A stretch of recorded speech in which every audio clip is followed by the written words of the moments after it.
Ito na, kukuha na tayo ng isang manok para makapag-trim po tayo sa kanilang isang pako. Sino kaya yung mauna kong makukuha? Yung unlucky na manok. Yan, nagagalit yan sila kasi ayaw kuha. Nakalabas yan sila lahat. Tapos ngayon, nilagyan ko ng pagkain. Ayan, sila lahat nasa loob. Ayan, nagpanik na po yung mga manok. Kawawa naman, pero kailangan silang putulan yung mga nila. Pako para hindi na pupunta doon sa aming mga kapitbahay. Ayan. Para na kaming naglaro.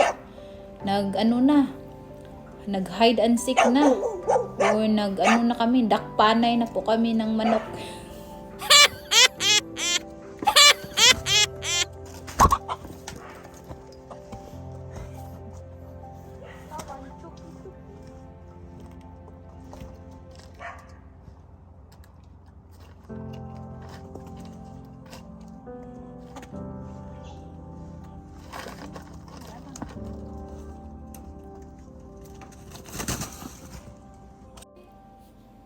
Ito na, nakuha na kita. Ayan. Ingay ito na rooster din. Ang laki-laki, ang taba-taba nila guys, grabe. Ang sarap ng gawing halang-halang o tinulang manok. Naku, ang sarap niyan. Kailangan kong iluluto na yan sila soon kasi nga malaki na at ayaw ko ng may rooster kasi nanganganak yung mga manok kong babae pag merong rooster. Kaya kailangan na yung lechon manok. Ayan, nakuha ko na siya. Ayan, ang laki-laki diba? Diyos ko, mga pa lang yan silang ilang buwan, kaya hindi yan matanda naman rooster. I think mga lang sila, 5 months lang. Kaya preskong-presko pa yan sila. Madaling maluto. Ayan. Pinutulan ko na yung isang pako para hindi makalipad. Ayan.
Ayan, nakakuha akong 2 manok.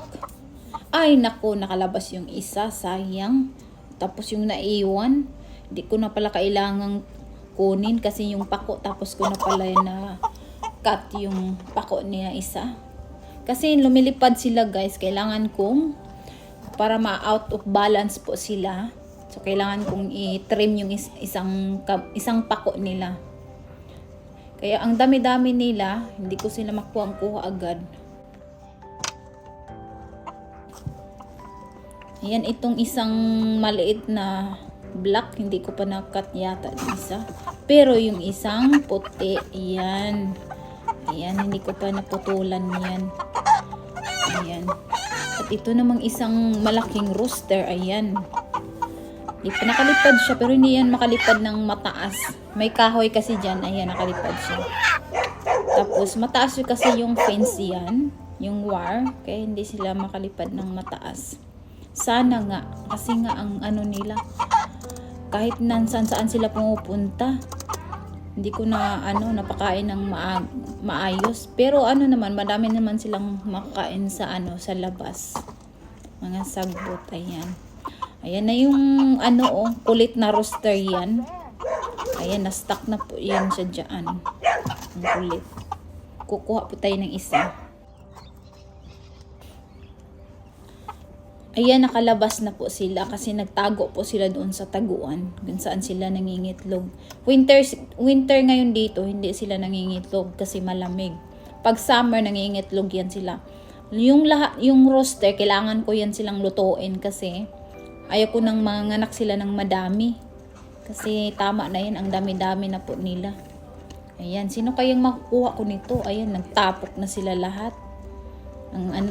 Madami na akong naputulan kaya mahirap na sila. Sino yung kukunin ko? Ayan yung mga rooster, ang laki-laki, ang taba-taba nila, ang sarap nilang luto. Yung mga rooster na yan, ang taba-taba. Ayan, nakakuha po tayo ng isa pa. Ayan. Ayan.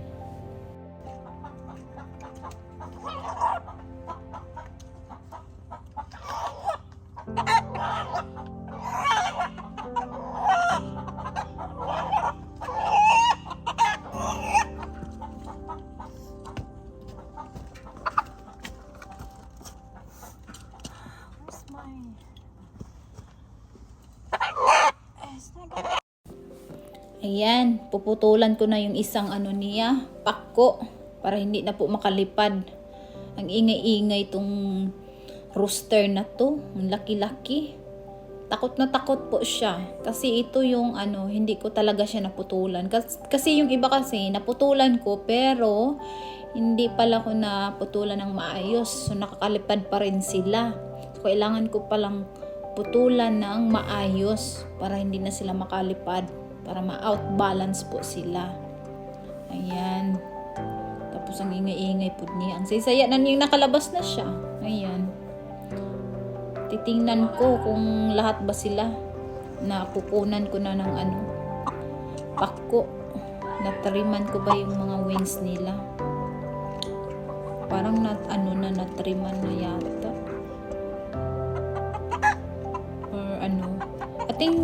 Yung isang maitim, yung brown, isa kong brown, hindi ko pa pala natriman yun.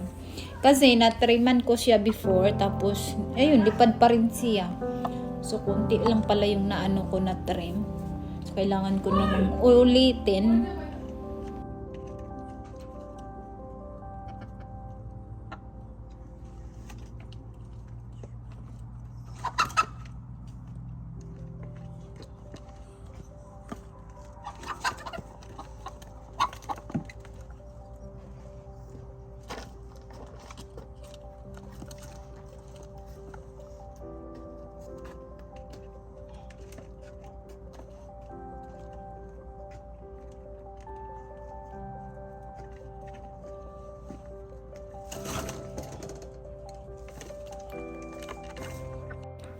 Yan, ito na yung pinakalas kong kukunin. Yung brown na or itim siya na manok. Yung maliit po yan siya.